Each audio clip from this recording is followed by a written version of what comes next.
Antes les decíamos tema MEPCO, tema combustible, transporte público, de todo eso.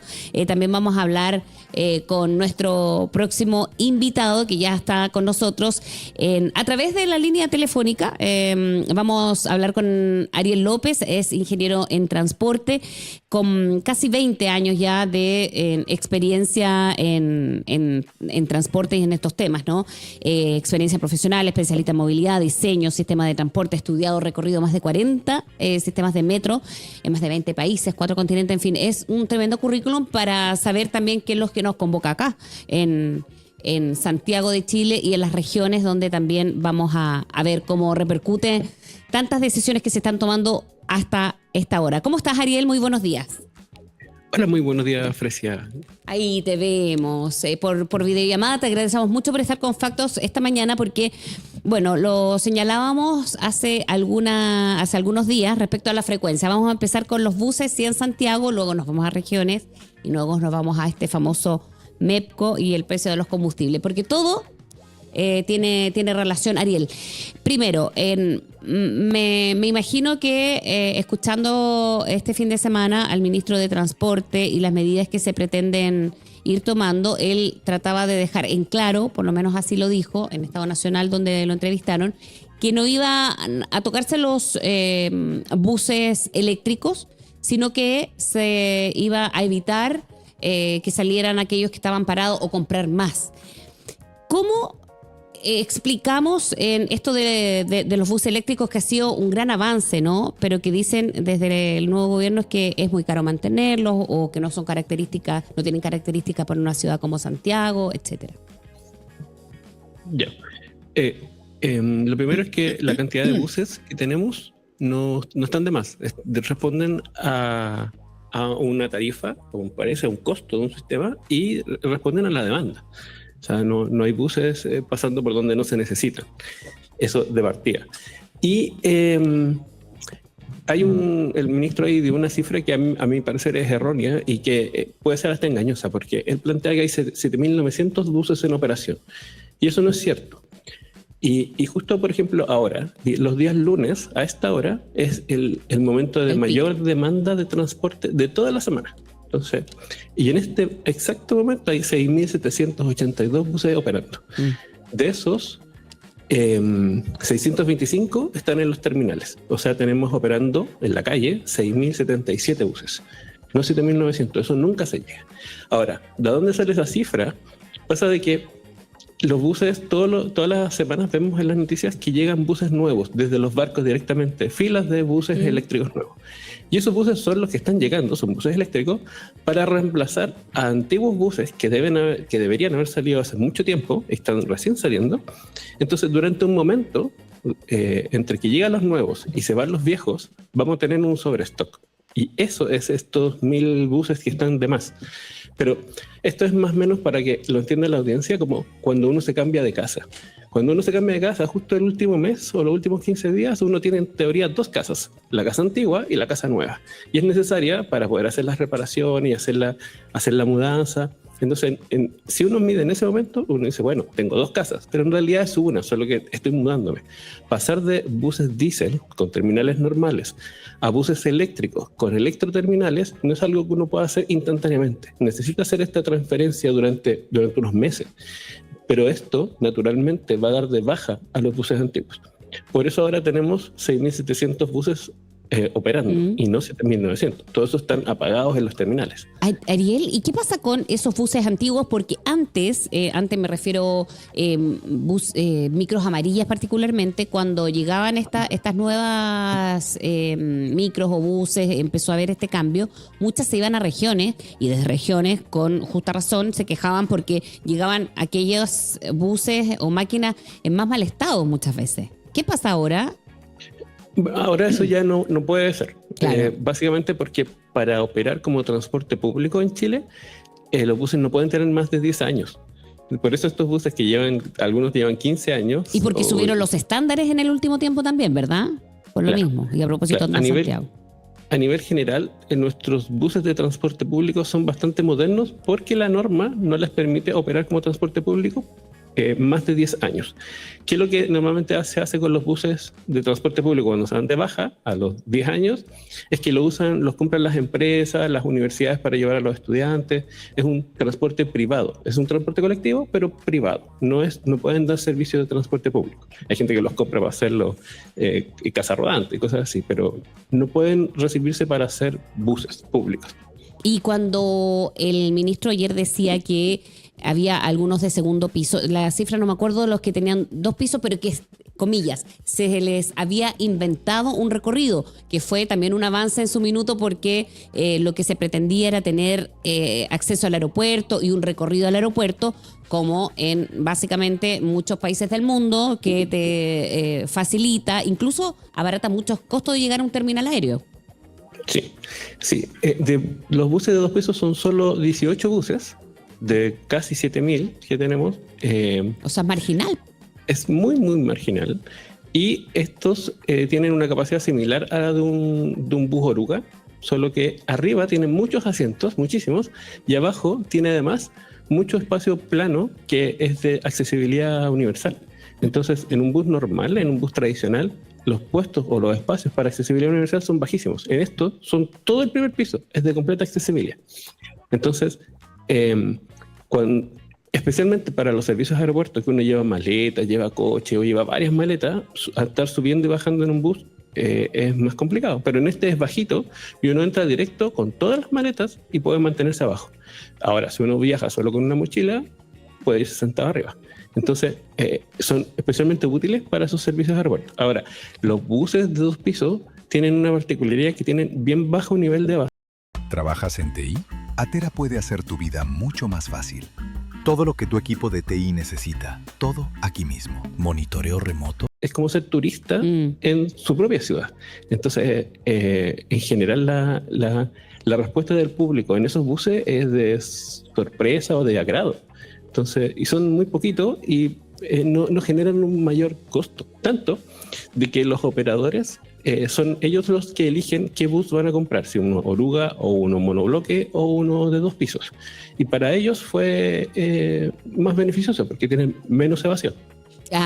Bueno, y ahí lo de los 17 se hace evidentemente mucho más marginal, ¿no? Y bueno, por lo mismo, este traslado se esperaba hace mucho rato al aeropuerto, por ejemplo, y era incluso algunas promesas en alguna administración. Y Ariel, en el tema de hoy, digo hoy porque se anuncian estos cambios en el MEPCO, que es el mecanismo estabilizador del petróleo, de los combustibles, perdón, y se van a hacer los cambios hoy, o se van a anunciar. El ministro de Transporte también decía que el foco iba a estar en, comillas, proteger a las personas con mayores necesidades, apuntó a mercados específicos como el de la parafina y sectores como el de carga. El tema es que se han planteado varias interrogantes. ¿Es el momento de hacer cambios en el MEPCO cuando hay una guerra internacional con uno de los productores más importantes de petróleo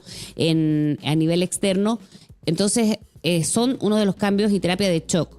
Pero ¿cómo eso puede implicar a nosotros el alza no de los combustibles solamente, sino que de los productos finales? Sí, el MEPCO en sí lo que hace es amortiguar las alzas. Ese es el principal fin, de que cuando sube el precio, esa alza se va compensando y va subiendo suavemente. Esa pendiente se paga mediante subsidios, que después se recapturan, o sea, subsidios del Estado se recapturan porque cuando baja el precio del petróleo, no baja inmediatamente, también hay una recaptura inversa. Es como una manera de un freno para que sube despacio y baja despacio. Y ahora, es posible que esta alza del barril de petróleo se mantenga por un largo tiempo por el fenómeno, por la guerra de Estados Unidos y Israel en Irán, pero y esto es porque los barcos petroleros no pueden cruzar, pero Irán planteó de que las empresas que facturen sus barcos y su petróleo en yuanes no se van a ver afectados por este bloqueo de Hormuz. Y algunos países de Medio Oriente ya están facturando en yuanes, entonces, y esos barcos pueden pasar. si nosotros, nuestras empresas o el gobierno chileno hiciera las gestiones para que se pagaran en yuanes, esos barcos pasarían y el petróleo podría llegar a Chile. Y con eso no habría suboferta. Y en ese sentido, Ariel, si se anuncia o no tendría mucho sentido hacer anuncios en el MEPCO viendo este contexto que tú nos dices. Sí, que ahí hay un cruce político porque el gobierno actual fue directamente a Estados Unidos a alinearse y no puede quizás tomar una posición de decir, bueno, vamos drástica a facturar en yuanes, más después del cable submarino. Entonces es que me quedé pensando en el cable chino. ¿Es los cambios que pueden hacer más allá de la política internacional el MEPCO una decisión que influya en el alza de los pasajes a corto, mediano o largo plazo? Bueno, si esto se mantiene, si se rompe el MEPCO, el precio del petróleo pudiera subir hasta 300 pesos por litro. Eso es mucha plata. Estamos acostumbrados a subir a corto de plazo, pronto. Sí, ahora es lo inmediato. Y eso puede seguir subiendo. Se estima de que si esto se mantiene puede llegar a 2.000 pesos el litro. Una barbaridad. Es el doble. Sí. Entonces, esto va a afectar directamente al transporte de carga. Ellos no pagan el impuesto específico, están liberados de eso, se les devuelven, ¿sí? Pero sí se van a ver recargados. Y cuando se carga el valor del transporte de carga, la implicación directa es que aumenta el precio de los alimentos. Y esto afecta a todas las familias, especialmente a las que tienen menos ingresos. En el caso del transporte público, es como una suerte en sí, porque nunca se pensó electrificar el transporte público para evitar una guerra, eso es evidente. Pero el hecho de haberlo hecho tiene un montón de beneficios. Pensemos que hoy día, la energía, tanto la electricidad como el diésel, antiguamente el metro, el gran costo de metro era la electricidad, pero ellos durante la época del gobierno de Bachelet construyeron, sembraron paneles solares en el norte y gran parte de la energía que abastece hoy día el metro provee de su propia autogeneración solar. Entonces son energías limpias. Eso hace que sea casi gratis el costo de instalar la planta solamente. Entonces no se ve afectado por este aumento. En este caso no hay un aumento del costo de la luz, pero pudiera derivar por una sobredemanda de luz. Y por el otro lado, los buses, al tener casi el 70% de la flota eléctrica en Santiago, no se van a ver afectados por el precio del diésel, ese 70% eléctrico, solo los buses diésel. Entonces, el impacto directo al pasajero, al transporte público, puede ser menor y en este caso también tiene un amortiguador que es el panel de expertos, porque esto se amortigua a través del panel de expertos que define si se debe hacer un alza o no. Y el ministerio es la que decide si esta alza se transfiere a tarifa o se transfiere a subsidio. Ahora, entonces, ¿cuánto de eso podría implicar para las regiones? Porque ahí no hay buses eléctricos. De hecho, Yerko, para ir también contándote un poco qué nos dice integrantes del chat, está en Valparaíso, dicen por lo menos 15 años buses y uno igual ve cuando va a regiones, sí. Eso yo creo que están fuera de la ley, ¿no? Pero bueno, ese es otro cuento para decirle a Yerko que sí, que lo sabemos. Eso también, ahí repercute más el alza de precios si es que sí fuese, ¿no? Sí, directamente. Definitivamente. Porque todos los buses diésel se van a ver afectados en su costo. Imposible, y eso lo tiene que pagar alguien. ¿Cuál sería el mejor escenario, Ariel, para tener hoy en las decisiones que se tomen en torno al MEPCO? Que hay un diferencial donde a las empresas de transporte público y empresas de carga se les dé prioridad y posiblemente que a ellos sí se les amortigüe el alza, o sea que el MEPCO siga funcionando para todo lo que es transporte de carga y de pasajeros y si se va a quitar, que se quite a vehículos particulares, pero no a carga y pasajeros, porque eso tiene un efecto terrible sobre la economía y sobre las ciudades. El transporte hace que la gente se pueda mover. Cuando por ejemplo, se corta el metro, la ciudad se paraliza. Pensemos que hace aumentarle el precio a la tarifa o al costo de los alimentos, te puede generar un gran problema a la economía y a las ciudades. Entonces, hay que proteger el transporte de carga y el transporte de pasajeros. ¿Era el momento para evaluar el MEPCO? A mi juicio no. A mi juicio no, porque todavía hay mucha incertidumbre con el tema de la guerra. Y lo que se ha hecho es quitar las defensas, porque el MEPCO es un sistema de defensa ante el alza, al iniciarse la guerra. Entonces, no sabemos lo que va a haber. O sea, es como estar desnudo en medio de la cancha en este momento. Cuando el MEPCO ha funcionado muy bien y se ha implementado durante décadas, todos los tipos de gobierno, todos los tipos de ideología han coincidido de que es una herramienta que permite darle estabilidad al país. Entonces, quitárselo, lo único que hace es estresar el país, estresar la economía, afectar los alimentos, afectar el pasaje, y el transporte es políticamente muy crítico. Pensemos que todos los estallidos sociales, desde la revolución de la chaucha hasta ahora, vienen por el transporte. Entonces, es algo que afecta dolorosamente a las familias cuando uno altera el transporte. Y cuando se hace, bueno, marcando quizás una inflexión, porque dicen, una inflexión al sistema económico, porque dicen que es muy costoso. Es más lo barato sale caro, digamos, o sea, tratar de ahorrarse la plata ahora a diario, que son cifras que el gobierno dice sale demasiado caro como para mantenerlo. Sí, es caro, pero es un amortiguador. Es como pagar un seguro. Sí, y uno puede decir, mira, me voy a ahorrar la plata del MEPCO, pero en realidad el MEPCO se paga mediante impuestos, que también son los impuestos específicos más los impuestos de la gasolina. Pensemos que la mitad del valor de la benzina es impuestos. Entonces, si yo quito este seguro, este freno, este amortiguador, le estoy transfiriendo directamente el impacto a la ciudadanía. Para explicarlo en simple, es como quitarle los amortiguadores al auto. Todos los hoyos de la calle van a pasar directamente a la espalda del usuario. Eso es lo que están haciendo al quitar el MEPCO. Sí, vamos a quedar súper pendientes a eso, porque hay otros temas también que tienen que ver, por ejemplo, Ariel, de lo que se haya evaluado, ¿no? Este fin de semana, por ejemplo, de varias de las cosas que decíamos había señalado el ministro de Transporte, se habían puesto en duda. Decía, bueno, entonces acá los buses eléctricos van a seguir. Pero ¿por qué cuando hablan de estos buses que no tienen características primero que son muy caros, lo mismo, es muy costoso, a veces andan en estos buses muy grandes con 2 personas un domingo por la tarde o un sábado en la mañana? ¿Cómo se puede hacer una estrategia que coincida con los recursos que haya para esto, para el transporte público en general, para optimizarlo, digamos? Los buses eléctricos son muchísimo más baratos que los buses diésel. Y eso, de hecho, las empresas pueden elegir entre buses diésel y buses eléctricos. Bueno, pueden elegir medianamente, porque la nueva licitación no permite poner buses no eléctricos por el plan 2030.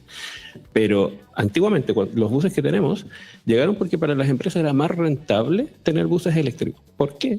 Porque los buses eléctricos, si bien inicialmente son un poco más caros cuando uno los compra, tienen el costo del mantenimiento y de moverlos, la energía, es más barata a largo plazo. Entonces, cuando al final de la vida útil de este bus fue más barato comprarlo y mantenerlo y alimentarlo que uno diésel, que tiene muchas más piezas mecánicas, que es más costoso mecánicamente. Entonces, tener buses eléctricos ya es una gran eficiencia. Al final de la vida, esto puede ser una eficiencia casi del 60%. El costo de la operación y el mantenimiento y todo puede llegar a ser un 60% más eficiente. Entonces, ya por ahí tenemos una gran eficiencia. Pero pensemos que si la gente hace memoria, en el 2007, cuando empieza Transantiago, teníamos esta lógica de buses troncales, que eran buses oruga, y alimentadores, que eran como buses más pequeños. Exacto. O liebres. Sí. Y eso colapsó. O sea, achicar los buses es repetir la historia de Transantiago inicial. O sea, es nuevamente estresar a la ciudadanía metiéndola en buses pequeños. Y a veces la gente piensa, ¿por qué? Porque pasa, es un hecho, uno está en una esquina del centro y ve un bus dice, oye, son las 8 de la mañana y este bus va vacío. Sí, pero no es que el bus vaya vacío.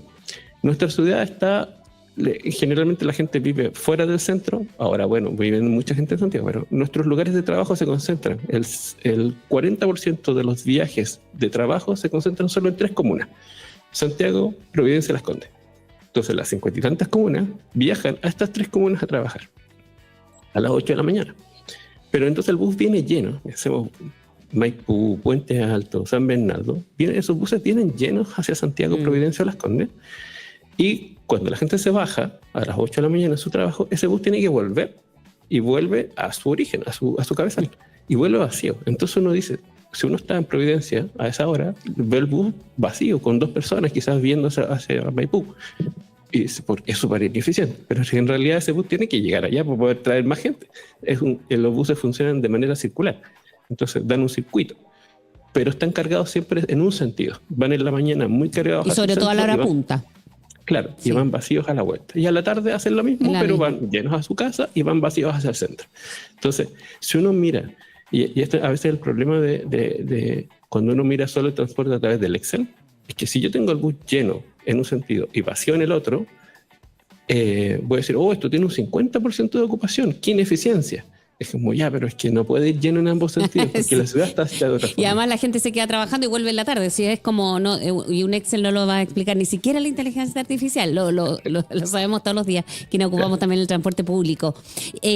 Para ir cerrando, Ariel, hablábamos del MEPCO, que va a ser, por supuesto, hoy día una noticia, y vamos después seguramente a llamarte de nuevo, porque es bueno saber si era el momento oportuno o no para evaluarlo, sobre todo el contexto internacional, pero además saber cómo funciona y por qué funciona bien. Entonces, ¿cómo funciona el MEPCO? ¿Qué causaría esta suspensión, eliminación, evaluación? ¿Qué es lo que no sabemos que va a pasar durante las próximas horas? Pero ¿qué efecto real puede tener? Es que va a transferir el valor directo del amortiguador. O sea, esto es quitarle el amortiguador al sistema. Entonces, cuando antiguamente había un alza, esta alza se transfería poco a poco. Pero poco a poco. Entonces esa delta era como una aceleración suave. Uno llegaba a una velocidad muy alta, pero acelerando a poquitito. En este caso va a ser un shock, tanto para adelante o para atrás. Y eso, como no tiene amortiguador, esto va a golpear directamente el costo, va a golpear directamente al valor de las lechugas. Los alimentos son los que primero sufren, porque son los que requieren más transporte, los alimentos, especialmente los alimentos frescos, porque se dañan. Entonces, ¿quiénes son los primeros afectados? Los consumidores, pero también los proveedores de esos alimentos, porque si les es más costoso poner sus lechugas en el mercado, el transporte para decirlo en simple, para que las familias lo entiendan, el transporte agrícola está fuertemente impactado por el costo del transporte. Perfecto. Entonces, si quitamos el MEPCO, le estamos ahorrando plata en el MEPCO, pero se la estamos transfiriendo a todos. Y normalmente, en escenarios de crisis o de crisis, los costos de inflación son mayores que los ahorrados por este fenómeno de crisis. En cambio, el MEPCO da estabilidad. Entonces, la especulación, la inflación, todo se mueve más suave, porque sabemos que tenemos un amortiguador. Cuando no hay un amortiguador, todo el mundo corre en caos y eso genera que los costos se aumenten, porque las personas, como no saben, ante la incertidumbre venden más caro. Pero cuando no se puede vender eso, esa producción se pierde. Entonces va a afectar a la agricultura, y nuestro país lo que hace es producir alimentos. Entonces se está transfiriendo ahí el valor, el costo, Sí. Claro. Ariel López, ingeniero en transporte, muchísimas gracias por haber hablado hoy día con nosotros en Facto, partiendo la semana, uno de los temas que, por supuesto, vamos a seguir desarrollando aquí en Súbela. Que estés muy bien, Ariel. Muchas gracias, que estés muy bien. Saludos. Un gusto, chao, un abrazo. Oye, bueno, se vienen varias repercusiones, nos imaginamos nosotros, y lo vamos a hablar inmediatamente con nuestro panel, porque